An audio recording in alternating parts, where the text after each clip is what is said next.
Sawa ka na ba sa bad news? So, sawa ka na sa bad vibes? Aba, tutok na sa programang magbibigay ng good vibes sa iyo araw-araw. Dahil bawal ang bad trip dito. Programang magbibigay ng mga balitang masarap pakinggan at panoorin. On air and online. The Better News. Mga balita at impormasyong mas maganda pa sa good news. Kasama ang tagabigay ng mas magagandang balita, si CD Argarin. Mga feel-good news. Diretso sa The Better News. Bawal ang nega, good vibes lang.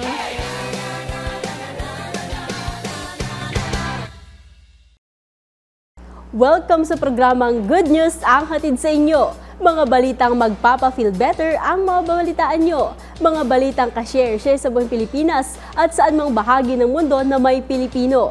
Bawal ang nega sa show na to dahil diretsyong good vibes ang sa iyo. Live dito sa DZRH News Television, Facebook, YouTube at DZRH News website.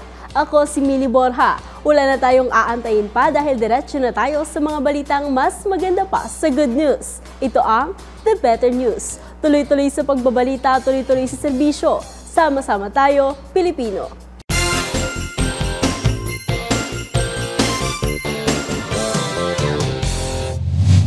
Tiniyak ng Indonesia ang sapat na supply ng coal o uling sa bansa ngayong taon para sa pagpapatakbo ng coal-fired power plants. Ayon sa Department of Energy, 80% ng coal supply sa bansa ay inaangkat at 98% dito ay nagmumula sa Indonesia.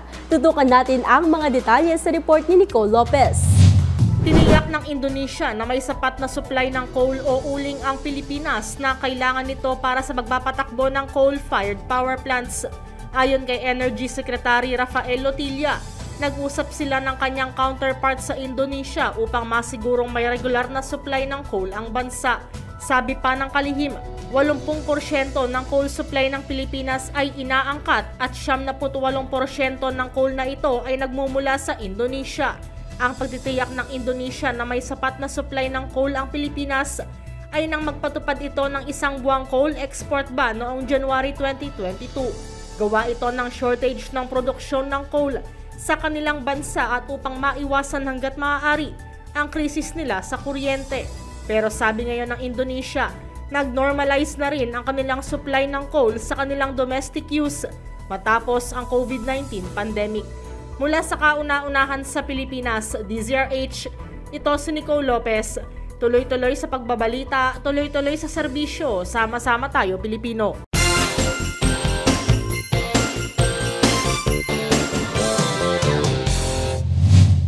Isinusulong sa Senado ang diskwento para sa mga mahihirap na nag-a-apply ng trabaho. Ito ay kasunod ng mataas na bilang ng unemployment o walang trabaho sa bansa. Narito ang report ni Raymond Dadpaas.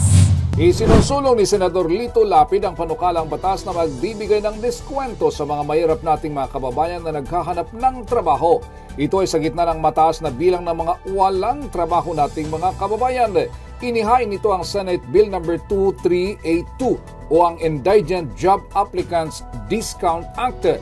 Ayon kay Lapid, nakabata ito sa kilalang slogan ni dating Pangulong Ramon Magsaysay na "He who has less in life should have more in law."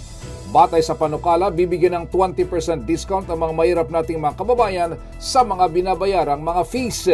Ito ay sa pagkuha ng NBI at police clearance, transcript of records lalo na sa mga state universities and colleges, medical certificate, marriage at birth certificates.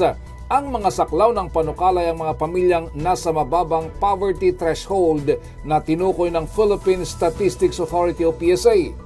Ang mga syudad at munisipyo ang magbibigay ng Certificates of Indigency sa mga kwalipikadong aplikante. Giit ni Lapid, kapag ito ay maging batas ay malaki ang maitutulong sa marami nating mga kababayan. At kapag sila ay makahanap ng trabaho, ay malaking tulong ito sa kanilang pamilya upang maiahon sa dinaranas na kahirapan. Para sa MBC Network News, ito si Raymond Dadpaas, tuloy-tuloy sa pagbabalita, tuloy-tuloy sa serbisyo, sama-sama tayo Pilipino.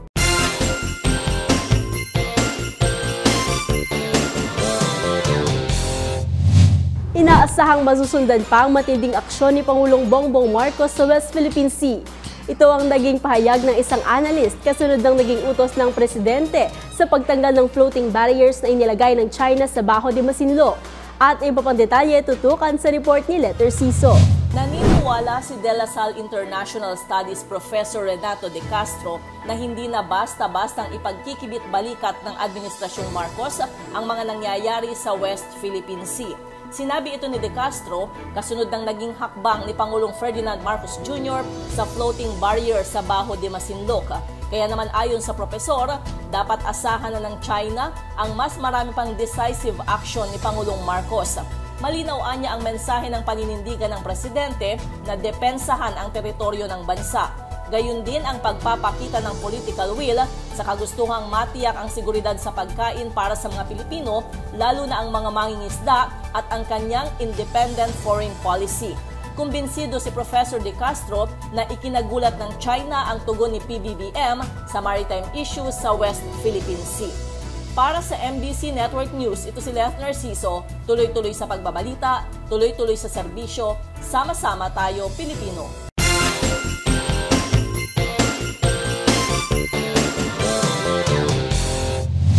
Nakiisa sa bida kontra droga at Fun Run for Life ang 400 runners sa Batangas City. Ito ay isang kampanya sa ilalim ng Buhay ay Ingatan, Droga ay Ayawan o BIDA program ng DILG na ipinatutupad sa lahat ng local government units. Alamin natin ang mga detalye sa report ni Renz Belda. Mahigit sa 400 runners sa Batangas City ang lumahok sa bida kontra droga and Fun Run for Life breaking chain of drug abuse na isinagawa sa lungsod. Ito isang information education campaign sa ilalim ng Buhay Ingatan Droga Ayawan o BIDA program ng Department of Interior and Local Government o DILG na ipinapatupad sa lahat ng local government units. Ayon kay DILG City Director Esther Datura, hangad ng kampanyang ito na maipabatid sa publiko ang negatibong epekto ng illegal na droga at mapigilan ng mga mamayan sa paggamit nito. Tinanghal na kampiyan sa 5K run si John Dave Perez sa male category at Catherine Albania sa female category. Nanalo naman sa 3K run si Renz Balog sa male at Police Corporal Malon Maderaso sa female division. Ang BIDA Fun Run ay itinaguyod ng Batangas City DILG katuwang lokal na pamahalaan sa pamagitan ng Local Youth Development Council o Office. Para sa kanuna sa Pilipinas, DZRH, ito si RH35, Renz Belda. Tuloy-tuloy sa pagbabalita, tuloy-tuloy sa serbisyo, sama-sama tayo Pilipino.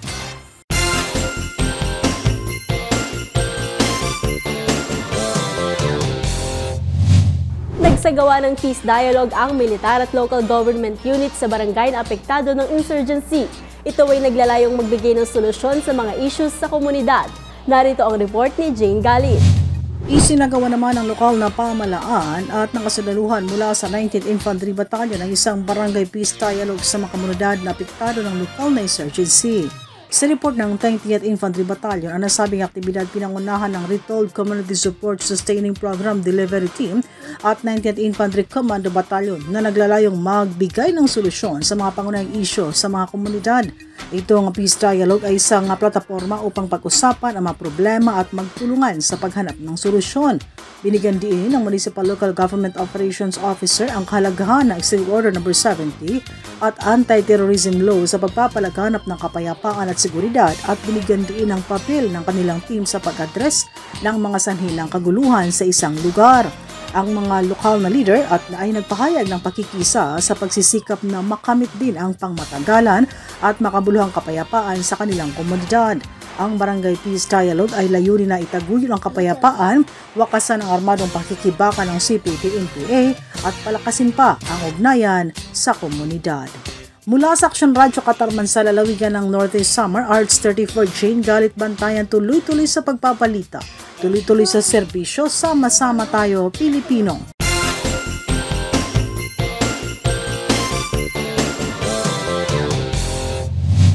Hindi ito ang inyong usual bag checker. Siya ay cute, maliit, malambing, at isang ganap na kuting. Reporting for duty ang pusang si Conan matapos itong sumali sa security team ng Worldwide Corporate Center. Alamin ang pinaka-cute na detalles sa report na ito. Naging parte ng security team ng Worldwide Corporate Center sa Maynila ang 6 na buwang gulang na pusa na si Conan. Si Conan ay sinagip ng isang kasambahay sa car park ng building noong 1 linggo pa lamang ito.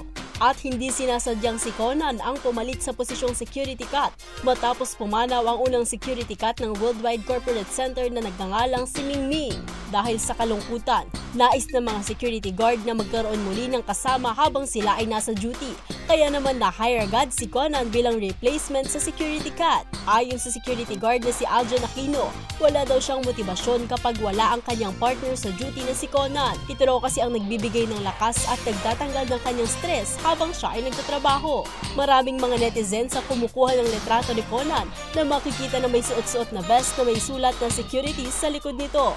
Madalas siyang makitang nakahiga sa desk ng security guard kasama ang life-size cardboard ng dating security guard na si Mingming bilang pagpupugay.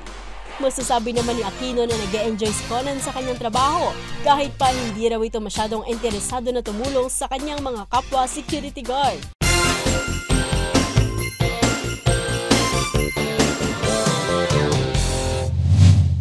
Huwag itapon ang mga basura na maaari pang i-recycle dahil bukod sa makakatulong ito sa environment, maaari pa itong maging pagkain.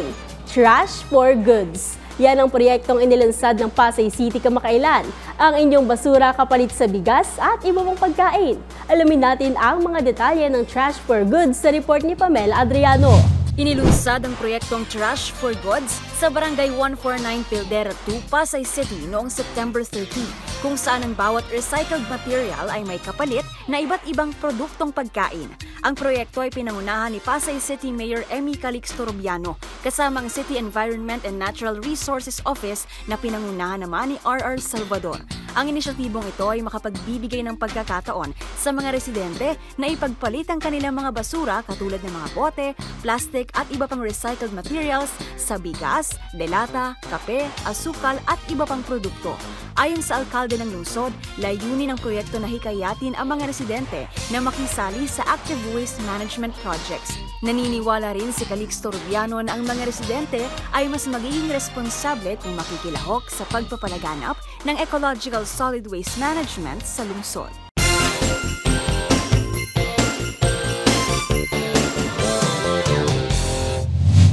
Sabi nga nila, ang pangangalaga sa kalusugan ay hindi lamang sa ating physical na katawan at emotional health, kundi pati na rin sa ating mental health. Yan ang binigyang pansin ng local government unit ng Las Piñas nang matapos nilang ilunsad ang kanilang proyekto na nakafocus sa adolescent health and mental well-being ng mga kabataan. You are not alone dahil sabay nating tunghayan ang detalye sa report ni Angelica Cosme. Malusog na isipan para sa ating kabataan tungo sa magandang kinabukasan. Ito ang naging tema ng proyektong Healthy Young Minds ng lokal na pamahalaan ng Las Piñas. Itong September 27, pinangunahan ng City Health Office ang naturang event na ginanap sa isang mall na siyang dinaluhan ng mga estudyante at kabataan mula sa iba't ibang sektor. Layunin ng lokal na pamahalaan, kaakibat sa kanilang kampanya sa pangangalaga ng pisikal at mental na kalusugan ay ang makapagbigay kamalayan sa mga kabataan patungkol sa pagkakaroon ng healthy minds. Ang kalagahan nito at ang kaalaman tungkol sa reproductive at sexual health. Nagkaroon din ng iba't ibang activities ang pagtitipon. Isa na riyan ay ang pag-imbita nila ng health experts para italakay ang iba't ibang mental and reproductive health issues. Bukod dito, namahagi din ng Las Piñas LGU ng libreng makeup sessions, massage, dental kits at iba pang giveaway sa mga nakilaho.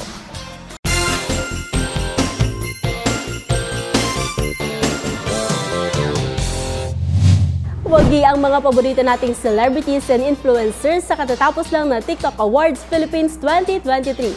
Kung sino-sino sila, kilalanin mula sa ating Showbiz Angel.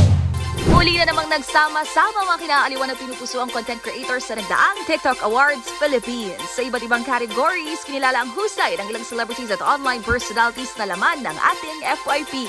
Gaya na lamang ng P-Pop Kings SB19 na nasangkit ang Filipino Song of the Year para sa kanilang hit song na Gento. Kinilala rin ang aktres na si Francine Diaz bilang Celebrity Creator of the Year. Habang ang actress-vlogger naman na si Ivana Alawi hawak ang Popular TikTok Shop Creator Award. Kabilang din sa listahan bilang Dance Creator of the Year ang 17-year-old na si Niana Guerrero.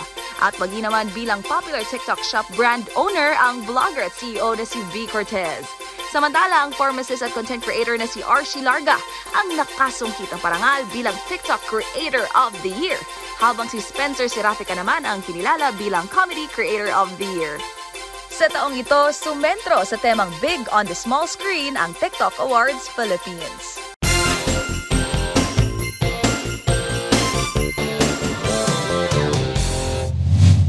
Yan ang mga balita at impormasyon na dapat niyong malaman at masarap sa pakiramdam. Naway na pa-feel better namin kayo sa mga balitang inihatid namin ngayong araw. At ang balitang nakapagpa-feel better sa akin ngayong araw ay ang security cat.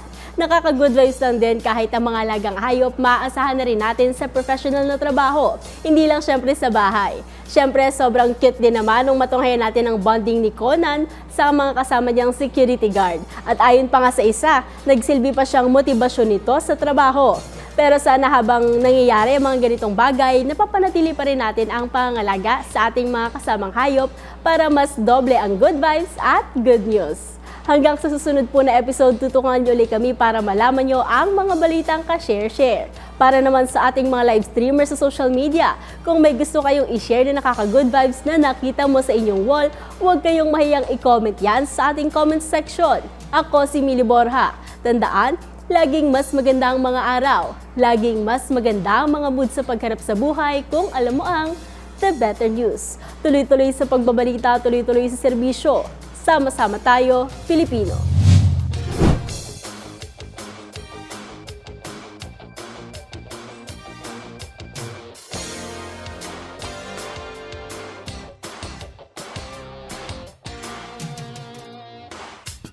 Sawa ka na ba sa bad news? So, sawa ka na sa bad vibes? Aba, tutok na sa programang magbibigay ng good vibes sa'yo araw-araw. Dahil bawal ang bad trip dito. Programang magbibigay ng mga balitang masarap pakinggan at panoorin. On air and online, The Better News. Mga balita at impormasyong mas maganda pa sa good news. Kasama ang tagabigay ng mas magagandang balita, si CD Argarin. Mga feel-good news. Diretso sa The Better News. Bawal ang nega, good vibes lang.